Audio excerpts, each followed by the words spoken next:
ಇದು ಕೊಪ್ಪಳ ಜಿಲ್ಲೆ ಕುಷ್ಟಗಿ ತಾಲೂಕು ತಾವರಗೆರ ಎಂಬ ಗ್ರಾಮದಲ್ಲಿರುವ ವೈಜನಾಥ ದೇವಸ್ಥಾನ.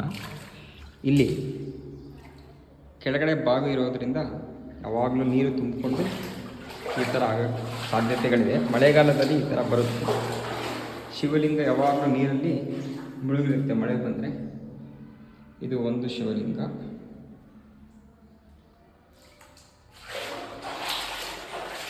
ಇದು ಮುಖ್ಯವಾದ ವೈಜನಾಥ ದೇವಸ್ಥಾನ. ವೈಜನಾಥ ದೇವರು ನೀರಿನಲ್ಲಿ ಈ ರೀತಿ ಮುಳುಗಿದೆ.